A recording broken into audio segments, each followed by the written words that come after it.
Dhari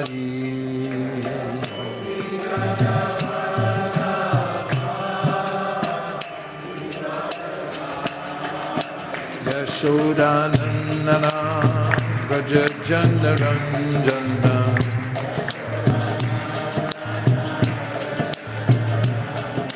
Janatira Vanachari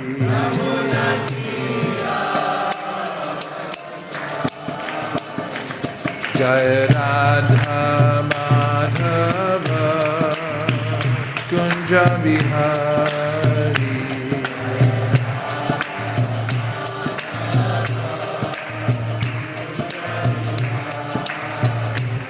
Jai Radha Madhava Kunja Bihari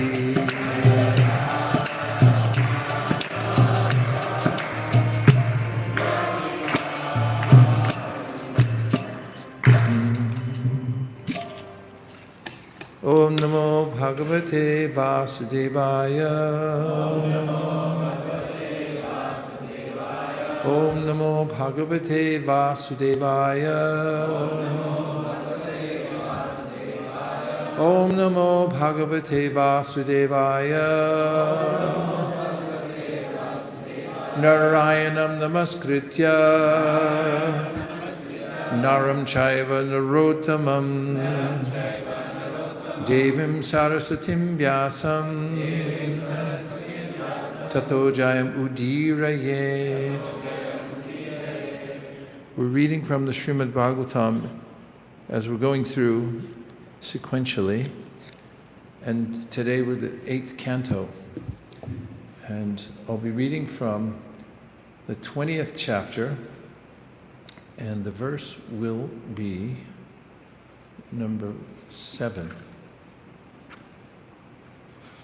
Shreya kurvanti bhutanam sadhavo dusyaja subhi dadyan shibi prabhidhaya ko vikalpo daradashu.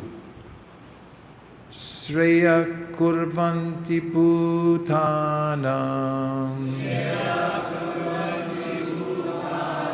Sadhavo dusyaja subhi Dadyan shibhi prabhritaya Dadyan shibhi prabhritaya Ko vikalpo daradashu Shreya kurvanti bhutanam Sadhavo dusyaja subhi Dadyan shibi prabhritaya Ko vikalpo daradashu Shreya kurvanti bhutanam Sadhavo dusyaja subhi Dadyan shibi prabhritaya Ko vikalpo daradashu Dozo. Shreya kurvanti bhutanam Sadhavo dusyaja subhi Dadyan shibi prabhritaya Ko vikalpo daradashu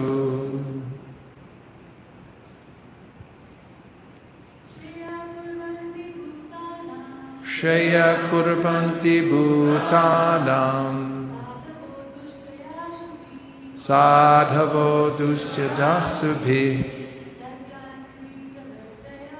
Dadyan shibi prabhritaya Ko vikalpo daradashu the word for word, Shreya, activities of the utmost importance, Kurvanti, execute, Bhutanam, of the general mass of people, Sadhava, the saintly persons, Dustyaja, which are extremely hard to give up, Asubhi, by their lives, Dadyang, Maharaj Dadichi, Shibi, Maharaj Shibi, Prabhritaha, and similar great personalities. Ka, what? Vikalpaha, consideration. Dara adishu, in giving the land to the Brahmana. And the translation is, Dadichi, Shibi, and many other great personalities were willing to sacrifice even their lives for the benefit of the people in general. This is the evidence of history, so why not give up this insignificant land? What is the serious consideration against it? So this is Bali Maharaj speaking to Shukracharya, because they're in the midst of an exchange engineered by the Supreme Personality of Godhead, who, upon the petition of Aditi to restore the heavenly planets to the demigods, had a long-term plan, which was to come and give an opportunity to Bali Maharaj to give it back. And as it's unfolding here, we see the dialogue between Shukracharya and Bali, because Vaman has come to beg. He's come as a beggar. He's asking charity, and he asked what seemed to be a little bit, although Shukracharya could understand, and so could Bali, after they discussed it, that he was the Supreme Personality of Godhead, not an ordinary Brahmana, and that his intention was to take everything back. And Shukracharya hesitated because he had a vested interest, and that is his disciple was in charge, and he also had resources. And Shukracharya thought, well, what's the use of giving it all to Vaman if we're going to end up with nothing? But Bali, on the other hand, recognized an opportunity, and that's one of the main topics of this section of the Bhagavatam, is why he saw an opportunity. Okay. Dadichi, Shibi, and many other great personalities were willing to sacrifice even their lives for the benefit of the people in general. This is the evidence of history. Important phrase, the evidence of history. So why not give up this insignificant land? What is the serious consideration against it? Purport. Bali Maharaj was prepared to give everything to Lord Vishnu, and Shukracharya, being a professional priest, might have been anxiously waiting, doubting whether there had been any such instance in history in which one had given everything in charity. Kind of like in court, you need precedent. He's being litigious, saying, well, wait a minute, who's ever done this before? It's not necessary. That's how he's getting into the details to try to slow things down. Bali Maharaj, however, cited the tangible examples of Maharaj Shibi and Maharaj Dadichi, who had given up their lives for the benefit of the general public. Certainly one has attachment for everything material except one's land, but land and other possessions are forcibly taken away at the time of death, as stated in Bhagavad Gita, Mrityu Sarvaharaschaham. The Lord personally appeared to Bali Maharaj to take away everything he had, and thus he was so fortunate that he could see the Lord face to face.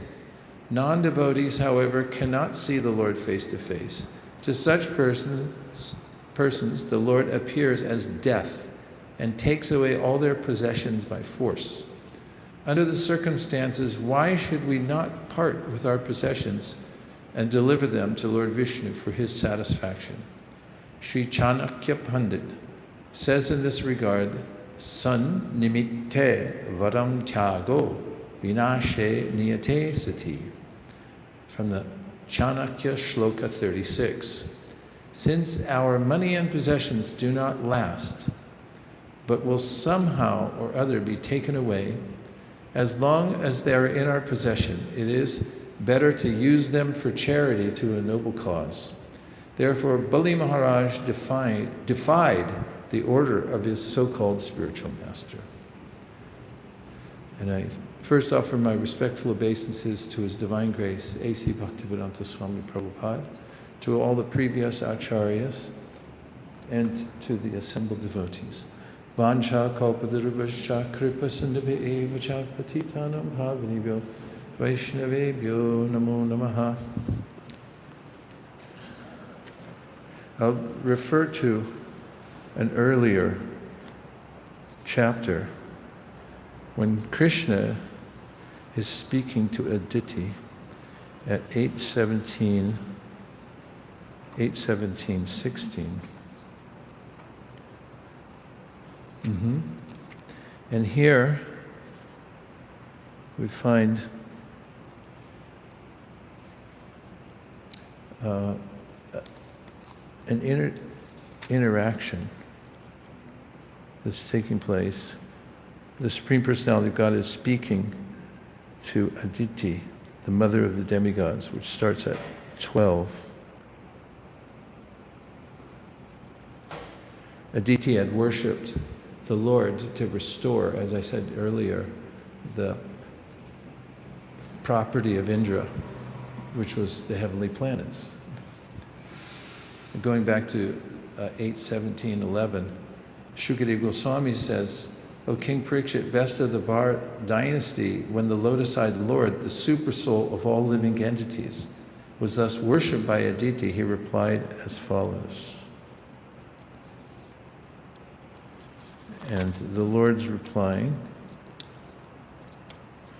the Supreme Personality of Godhead said in 12, O Mother of the demigods, I have already understood your long-cherished desires for the welfare of your sons, who have been deprived of all opulences and driven from their residence by their enemies.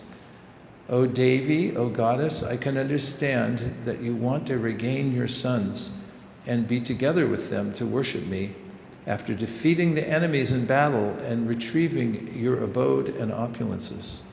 In 14, you want to see the wives of the demons lamenting for the death of their husbands when those demons, the enemies of your sons, are killed in battle by the demigods, of whom Indra is the chief. Did you ever feel like that?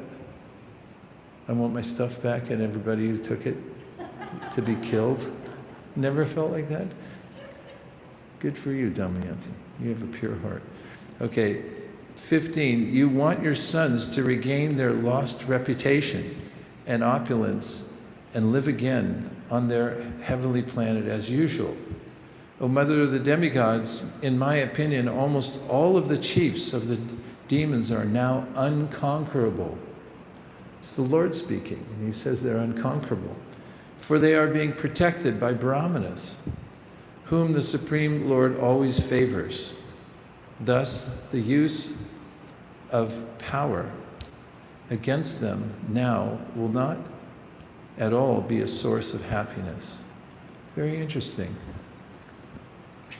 I mean, double check, but this is the Lord speaking. Let's see what he says. He says, Mother of the demigods, in my opinion, almost all the chiefs of the demigods are now unconquerable. For they are being protected by brahmanas, whom the Supreme Lord always favors. Thus, the use of power against them now will not at all be a source of happiness. Purport. When a person is favored by brahmanas and Vaishnavas, no one can defeat him. Even the Supreme Personality of Godhead does not interfere when one is protected by a brahmana. It is said, Go brahmana hitaya cha. The Lord's first inclination is to give all benedictions to the cows and brahmanas. Therefore, if brahmanas favor someone, the Lord does not interfere, nor can anyone interfere with the happiness of such a person. And now we have the verse I was going back to, as I'm claiming is pivotal. Yet because I have been satisfied by the activities of your vow, O goddess Aditi, I must find some means to favor you, for worship of me never goes in vain, but certainly gives the desired results according to what one deserves. So a few principles. One is the unconquerability. And it's the Lord speaking. So he has a strategy, does the Lord, as usual, and it will unfold. And one consideration is strategy versus weapon. In other words, going in with a frontal attack versus a long-term strategy, maybe in order in many of the aspects of our own lives, expanding the principle to our own lives. One may think, I just need to be stronger. We can see even in normal diplomacy. Diplomacy means it's a little nuanced. It's not always a frontal attack. I have bigger bombs than you, therefore do what I say. I'll smash you. It doesn't always work. In fact, it usually doesn't work. There are unconsidered consequences that occur and could make it even harder to negotiate.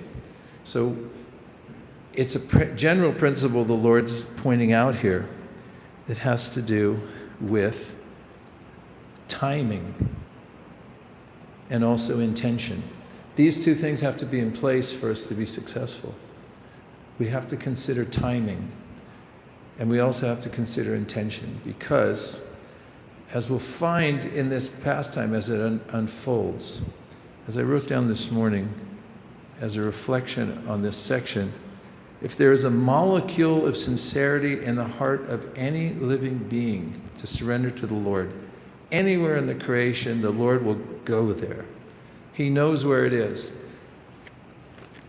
Somebody was talking about the size of the ocean.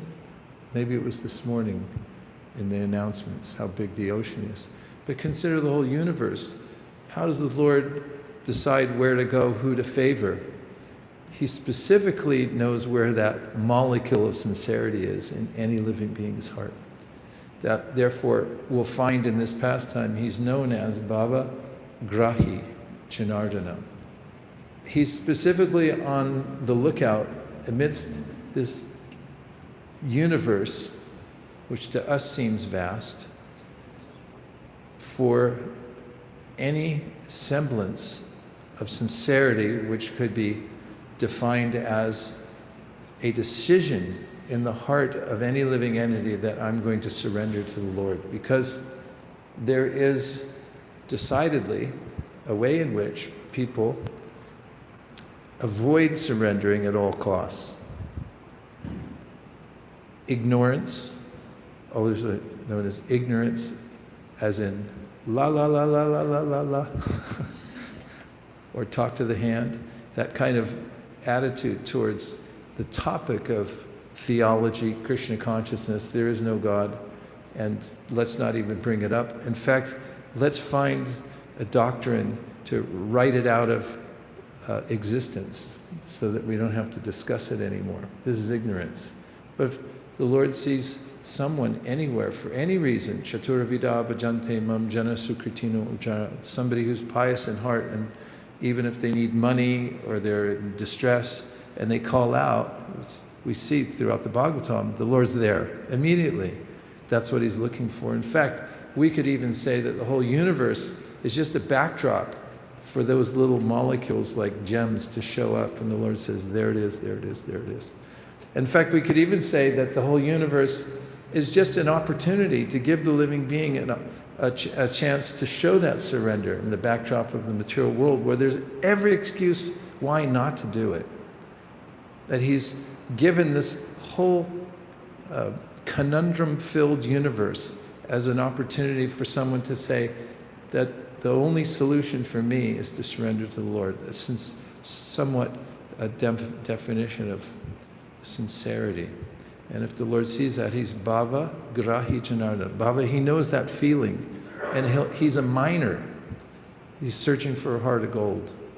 And he's not growing old, but he's been looking for it for a long time, since time immemorial. So we may think more in terms of strategy rather than blunt force weaponry, or weaponry that induces blunt force injuries to win the war against Maya, against any injustice we see in the world. What do you think of that concept so far? Does it resonate with you? Or do you just think I'm spineless? Should go in and frontal attack, more weaponry, invest more, pound them.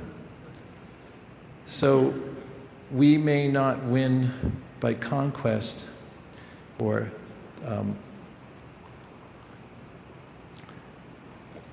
okay, yeah, that's where I got the idea about Bali.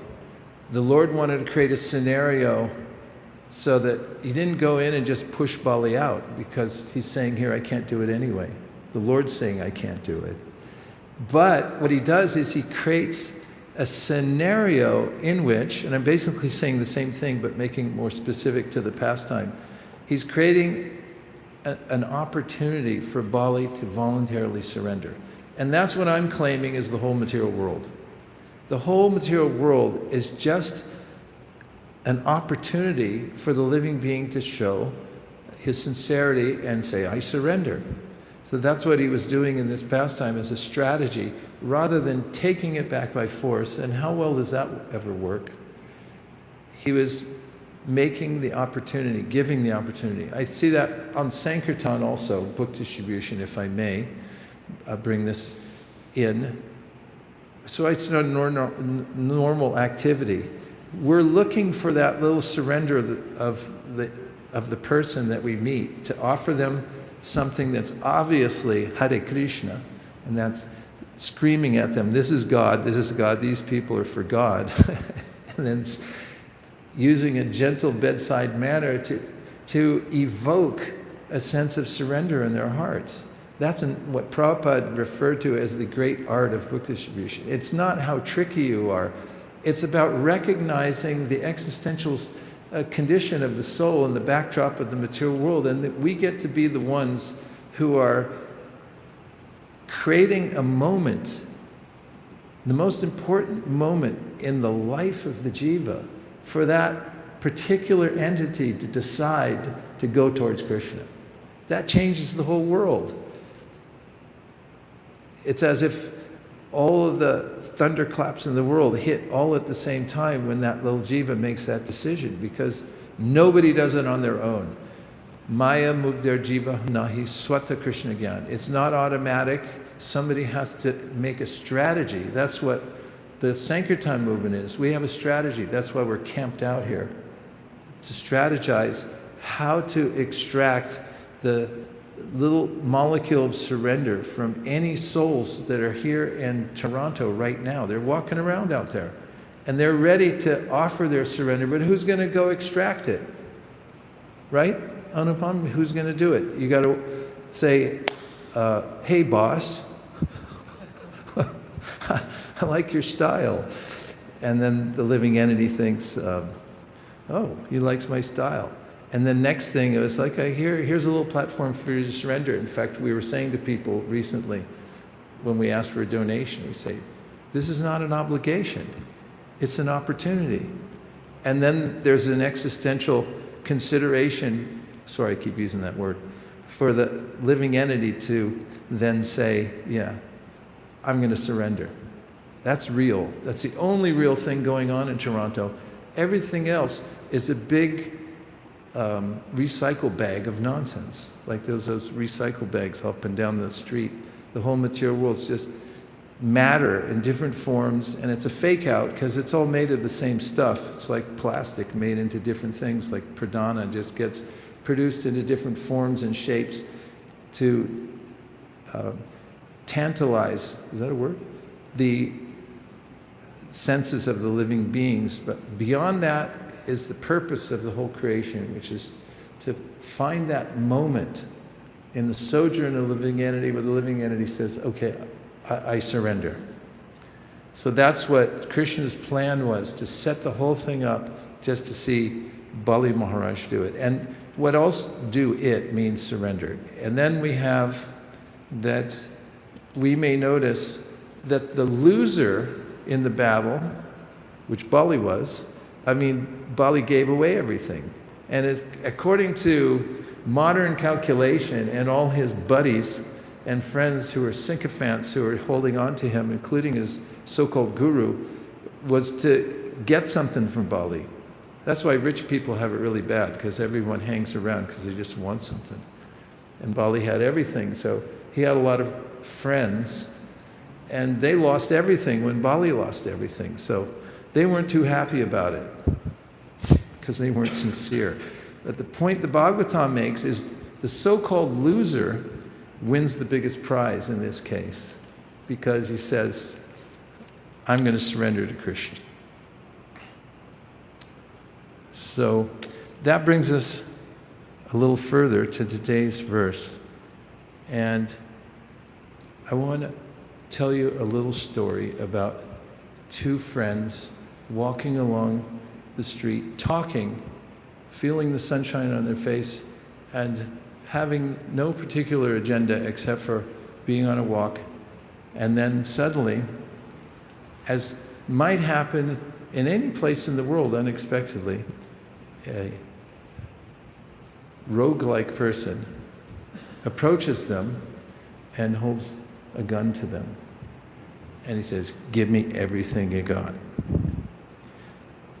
And one friend named Dilip says, okay, just wait 1 second. He takes off his watch and he says to his friend Ashvin, Ashvin, this is a birthday present for you for your upcoming birthday. And then he opens his wallet and he takes out $20 and said, and by the way, here's the $20 that I owe you.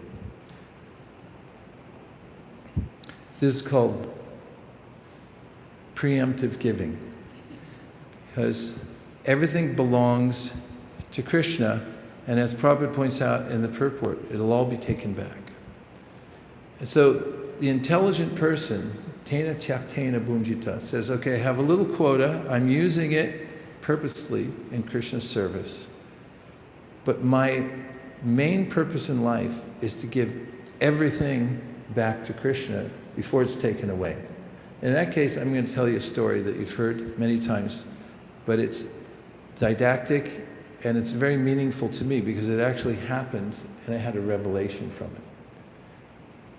Circa 2001, I was in Vrindavan. I had come there for Purushottam Mas. It was a September that year. And I had gone to the ashram where I was staying at Govardhan Hill, and I put my gear in my room and then went straight to Radhakund to take a bath to start my vrat for Purushottam Mas.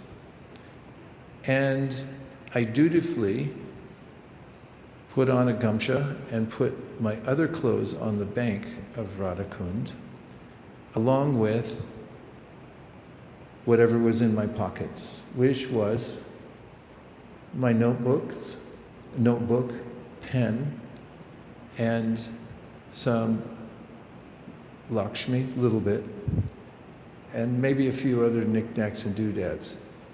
I think maybe my beads were there too. And so I went in and very solemnly said my Gayatri mantra, and then came out and then realized that all my stuff was gone. And my first thought was that perhaps the monkeys, but there would have been more forensic evidence for monkey theft because they would have scattered things here and there. And a couple of locals looked at me and they were as confounded as I was. But then I realized that when in India and you're in public, when something's gone, it's gone forever. You're never going to see it again. In Japan may be different because people are known for, if you leave $1 million in a taxi cab, they'll return it to you the next day. So there I was with my only possession at that time as a gamsha. And I had about 3 miles to walk home. And so I just walked that 3 miles home in a gamsha as if that's what I meant to do. As in, I meant to do this. This is what I do every day. But I had a pressing thought when I got back to the ashram. In those days, I would wait till the end of my stay in the ashram and then I'd give a donation to the temple president. But this trip, I went right to my locker and I took out my donation, even in my gamsha, without changing or taking a shower. I had such an awareness that anything and everything can be taken at any second that I thought, better I give it now before it's taken away. And perhaps one of the most persistent forms of ignorance in the world is to think that I get to keep whatever I have now. And then if I just have some strategy, I'll be able to hold on to it. But this pastime proves that it's not possible. Krishna knows how to extract. And sometimes people think of the verse, Yasya Hamanagrinami Harishet Tadhanam Shanai. This idea, oh, Krishna's taking everything from me. Isn't this very cruel? Well, think again. First of all, having stuff is a burden. And that's why it's important to live in an ashram for a while and realize that you really don't need anything. That's the greatest wealth in life. If you live in an ashram any ashram, and you can cultivate, especially the brahmacharya or brahmacharini ashram, where you realize that I'm really happiest when I don't have a lot of stuff. Because you can contrast that with another lifestyle where you do have a lot of stuff. And although you may use it for Krishna, it's still a burden. That's good to know. And also, when we have anything, the idea that I get to keep it is illusory. It may even be immoral. And Prabhupada tells a story about these thieves. They go in and rob a bunch of houses, and they meet down the road. And they're going through the loot. And one of them says, now, slow down, everybody. Let's divide this honestly. Prabhupada he says, in that story he tells, he said, they want to be moral and divide it morally. Meanwhile, they just robbed somebody's house and took the stuff, otherwise known as honor among thieves. And we could say, with careful observation and some sanity, that everything we have is borrowed or even stolen. And the fever pitch of that irrational idea is pointed out in the Bhagavatam by Bhumi Devi, who has such a clear perspective because she's always here and people are coming and going. And she says, I see kings coming into the world and claiming land and spilling blood to protect it. And then once they've secured land, then they say, now I want the water around the beaches. These are all mine. And what to speak of the water going out here, there's a demarcation land. And then there's also, of course, no fly zones because this is mine. The air, the water, the land. And she sees, from her perspective, think of geological time now, they're there for 5 seconds. And they're bombing each other, taking the land, and so forth. It's ludicrous. So the story of Bali Maharaj gives us this permission to be rational. To start with, just be rational, that it doesn't belong to you anyway. And at first, that's a real tug on the false ego, because naturally the false ego says, wait a minute, it does belong to me. These are my family members. This is my stuff. There is tena tektena, punjita. You can keep your quota. We're not communist. But there has to be a clear understanding that it all belongs to the Lord. Otherwise, we have an errant mentality, which will be punished. Do I have more to say? I think those are 2 points I'm going to stick with as a jumping off place for some questions or reflections. Go right ahead. Yes.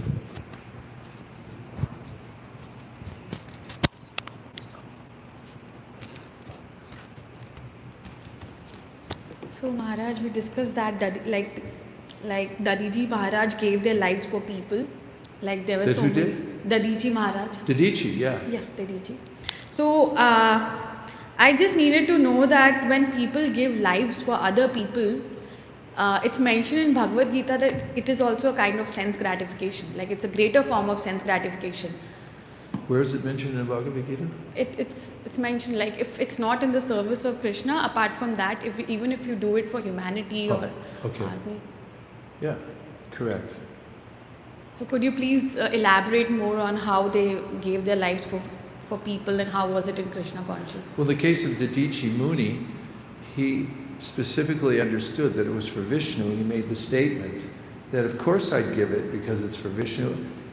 Everybody, he said it's the greatest fortune. He mentions this preemptive giving point, and he says if Vishnu comes and asks for it, give it as fast as possible, because you might not get that chance again to have him directly ask.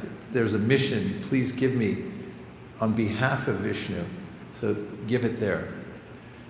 The point that came up, and I noted it about history, we can notice the principle, and that is that those who are givers and sacrificers are generally considered in a better light by history than those who are despots and who steal other people's stuff and suppress them. Just in a general way, which indicates the principle. Sometimes Krishna talks about principles, like in the Bhagavad Gita in chapter 12, where he says, just follow your heart of hearts and worship me constantly in meditation on me and loving devotional service. If you can't do that, he says, then follow the regular principles of bhakti yoga, otherwise known as ajata ruchi rupanuga sadhana bhakti, which means that you don't have a taste for it yet, but you still have this appreciation for it, and you know you're following in the footsteps. I said rupanuga, I meant raganuga, sadhana bhakti. You follow that path because you know that is pregnant with the full manifestation of spontaneous devotional service. He said if you can't do that, then just try to give some of the fruits of your work to help spread the Krishna consciousness movement. He says if you can't do that, then just volunteer somewhere. Where could you volunteer here in Canada? That thing with the heart? ISKCON Toronto. Okay, we'll take your services. If you can't do anything else, just volunteer some service somewhere. Because he said that will give you an inkling for this principle, and that is that when you sacrifice for a good cause, even good cause, we're not even talking about the great cause of surrendering to Krishna, but he's saying a good cause, then you'll start to notice that by giving I grow, and you'll understand that that principle is unlimited, and its pinnacle is in surrendering everything to Krishna. And so when it's mentioned in a general way that this kind of giving is for the benefit of other living beings, it's demonstrating that principle. But in these cases, it's specifically for Krishna. A Shibi, he was doing his duty. And as a king, he was appointed by the Supreme Personality of Godhead. And therefore, doing his duty was his kind of service to the Lord. It's in that context. Bolo Ananda Bolo Hari Bhaja Vrindavan Prabhu. Hare Krishna Prabhu. Sorry, my question is complicated. Try to understand the bhav of it. Shukracharya has always been a very complicated, beautifully weird role that he plays in Bhagavatam, which is very hard to understand.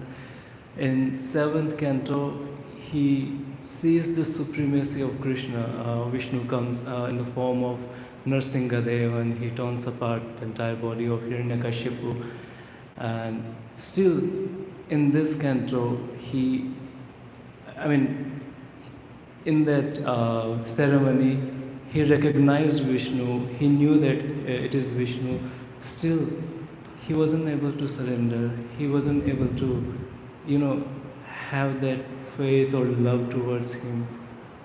He recognized, he knew it's him. Still, there was no love for him. Whereas Bali Maharaj, as soon as he got an idea that it's Vishnu, he just kind of surrendered himself fully.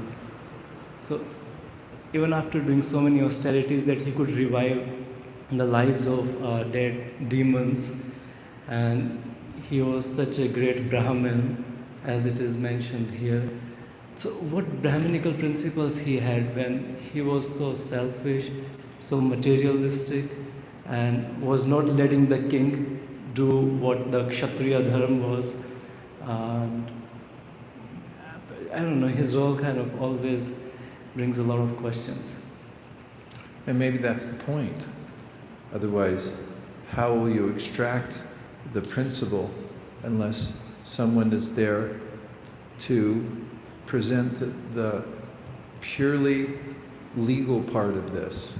He had some legal evidence that you shouldn't do it, you shouldn't give.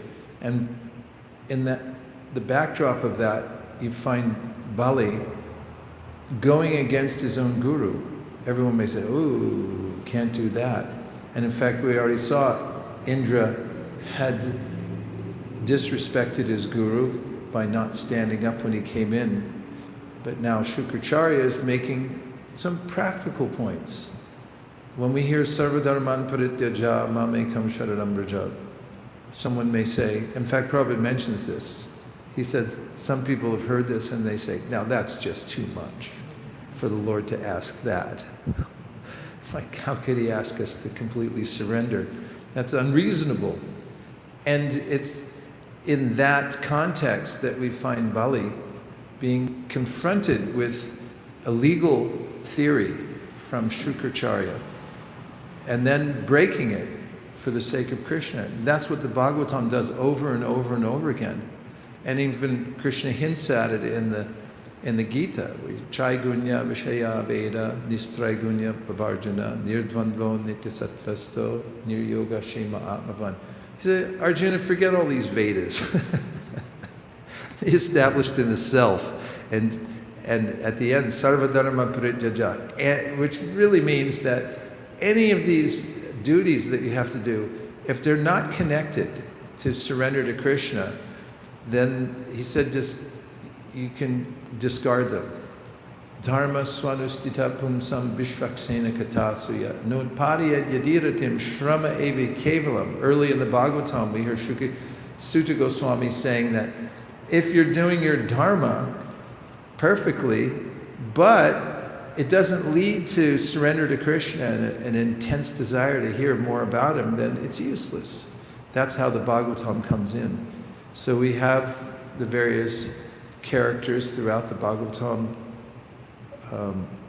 For instance, we have with Ambarish Maharaj and his house guest.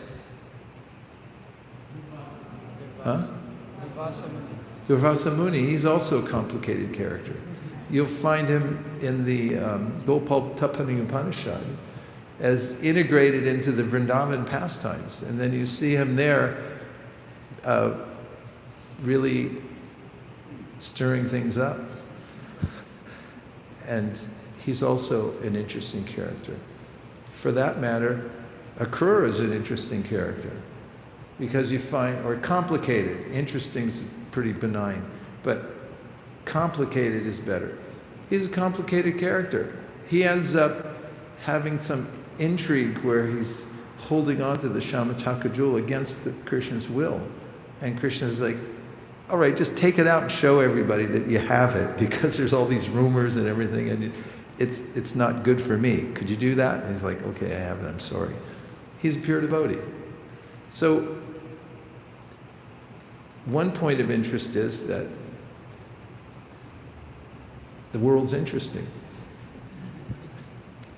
Things aren't just straightforward everywhere. There's combinations and permutations, because in some ways it's a really wild world that Krishna has created, because he's Abhigna and Surat. He's completely independent and fully conscious of everything. And yet he expands himself into all these little images of himself who are also independent, but minutely. And so they're the stamp of God himself. They could do whatever they want, basically. Yanti Deva Brata Deva. And he's telling us in the Bhagavad Gita, you can go anywhere, do anything. If you decide to do it, then there'll be some facility for it. So you get a lot of bumping around by individual jivas, and it's very interesting. So some characters in the Bhagavatam you find to be complicated. And in this case and other cases, and I know it's a pretty weak way to describe everything as Leela, but there is a way in which by these different characters coming into the Leela, which is something Sanatana Goswami points out too, so it's not illegal to do this, but he'll say that, okay, Bharat Maharaj fell down. He did it for us to show us how to make a comeback. And there are various characters he mentions, and he said that these were for the example of other people. So, yes. Hare Krishna Maharaj, I really liked the points you were making about how the material world is an arena filled with opportunities to surrender to Krishna. And I also liked how you were saying that having a lot of material possessions can actually be quite burdensome. I was remembering a verse from Queen Kunti's prayers, Janmaishwarya Shruta Shribir, where Queen Kunti is saying that having high birth or being very beautiful or being very intelligent actually prevents one from approaching Krishna, because they take shelter of those things in order to maintain them, and they may not feel the need to approach Krishna. They may not want to take those opportunities to surrender to Krishna because they take shelter of those things. Yeah, you said a lot of material possession, any material possession, any. In fact, years ago, in the 1980s, there was a movie called The Gods Must Be Crazy. And it was a very interesting presentation of this principle. There are tribes that live in Africa. Where? Kalahari Desert. So the way the movie unfolds is there's some brash characters flying across that desertous region, and one of them's drinking a Coca-Cola in a Coca-Cola bottle. And when he's finished, he just wings it out the window, and it lands in the desert, in a place where people have no conception of industrialization, what to speak of how to make a bottle. And some of the tribes people find the bottle, and they're looking around, and they have this whole committee that comes together in the village to say, we have to return this. The gods must have dropped this on us. And then it shows the sojourn of this person who's fully unacquainted with modern society on a trek to find who's the owner of the bottle. Without going into all the details, there's a way in which it shows the troublesome nature of things in general. Jayato vishayam pumsam sangasteshu bhajayate. As soon as you look at things in this world with the wrong attitude, which means, yeah, maybe I could do something with that for me, then it becomes a problem, immediate problem. And Prahlad Maharaj says the same things to his classmates. He said, the second you start thinking about how to enjoy, that's the very second you start suffering. So this pastime is freeing us to show this is the, what is the word? Sweet surrender. When we come to this revelation that this is the prize of life, to be able to unlock the heart and say, Krishna, everything for you. You're free, you're a free soul, you're happy, there's no impediment. And it's so close by. And the Bhagavatam's freeing us from this illusory idea that the more stuff I can hold on to, the happier I'll be. Let's just see if there's one or two more and then we'll finish. Malini, thanks for flying all the way out here. This is fantastic. ISKCON should be like this, where we have reciprocity across all continents and where we share those who have realization and momentum in their service. We should go, everyone should go around everywhere to help others to appreciate various ways to increase their service. Go ahead. Thank you, Prabhu, for the opportunity. I really like the point that you brought out in this pastime, that how Lord said that this is not the time, and He didn't want to disturb the benedictions that Namo Brahmanya Devaya Go Brahmanya Hitayam. So similar thing, Krishna also did the same thing when they were churning the ocean. He said, this is not the time, so we have to make a truce with the demons there as well. So I was just thinking that every opportunity that you have to, instead of going against the grain, you just go with the grain and find an opportunity to present Krishna consciousness. I love that. Because I'm kind of a non-confrontational person anyway, so I gravitate towards, let's make a strategy instead of a frontal attack. And it could be very useful, actually, because we may find, even in our own organization, our own society, these intractable situations. We could think of these pastimes. There's often a kind of pressure that comes like, fight it now. Get in there and let's have a rock'em sock'em robot match and see who can smash the other one harder. Well, how's that working out for you? Maybe there's other ways to think about creating a strategy so that it creates an environment in which somebody has the opportunity to surrender some of their false ego. In arbitration and in, what are those ISKCON Resolve? What's it called? Mediations? You know about that? You know about ISKCON Resolve?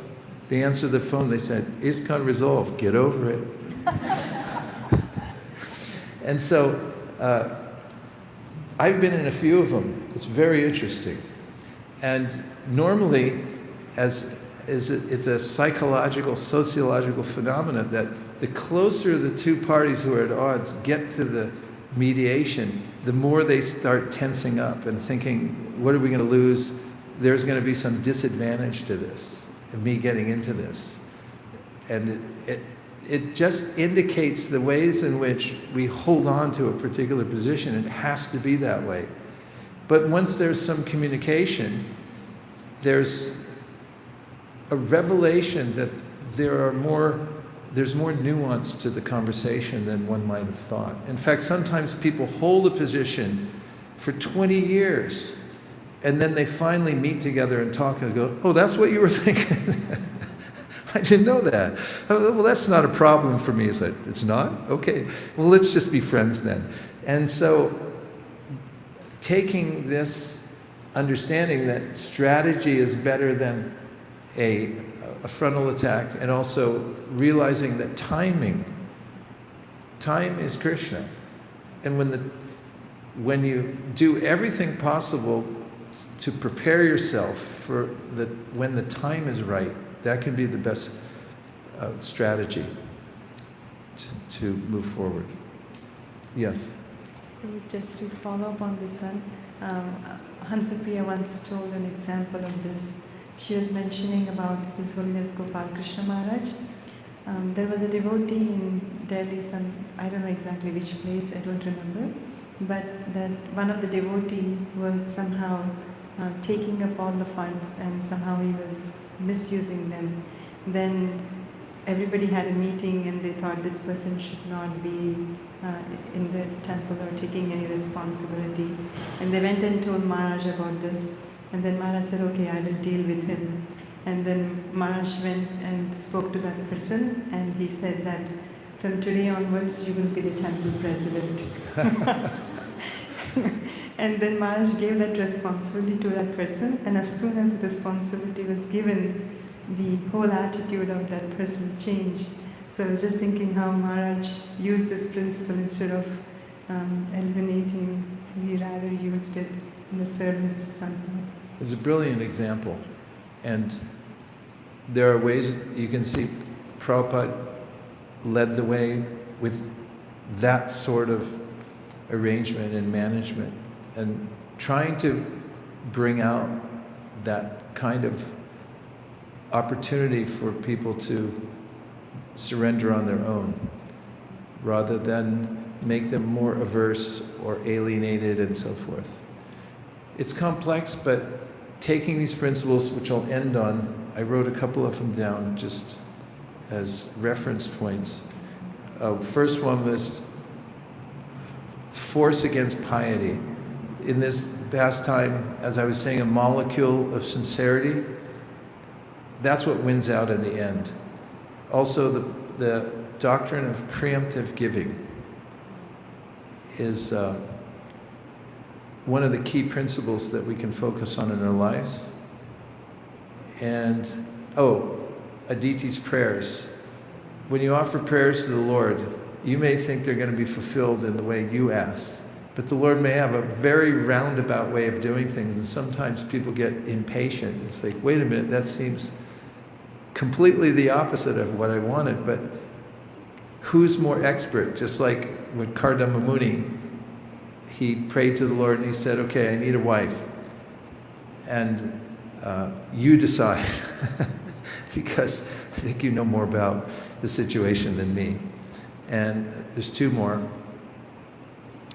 Oftentimes the material outcome and the spiritual outcome point in opposite directions. Like the Bhagavatam does over and over again. And finally, that the Lord goes to whoever has the spark of surrender, regardless of whose side they're on. So if there's a contentiousness and you think who's going to win legally, doesn't matter. If a person has sincerity in their heart, then Krishna gravitates towards that. So we should concentrate on that as the main principle, because Krishna is Bhava Grahi Janardana. He's attracted to sincerity. Dear Srila Prabhupada, dear Shri Chaitanya Mahaprabhu, Shri Shri Gaurnitai, Shri Shri Radhakir Chor Gopinath, Shri Shri Jagannath Baladev Subhadra, if you so desire, please let us visit your three dhams, Jagannath Puri, Sri Vrindavan Dham, and Sri Mayapur Dham, and their auxiliary areas, and mix them as a drink. And always relish that drink, the various mellows that are available to us in our Gaudiya Vaishnav line, because if we can just drink those and mix them together, then we'll always be in pursuit of the deepest happiness of life, which is to appreciate your pastimes and rasas in these three dhams. Even though imperfectly said, please accept this as our prayer. Om Tat Sat. Everyone agrees with this prayer in whole or in part. Please say Hare Krishna. Hare Krishna. Vancha kalpatarishcha kripa sindhaveva cha patitanam pavanibhyo vaishnavebhyo namo namaha Ananta Koti Vaishnavini ki jai. Gaur Premanande Haribol.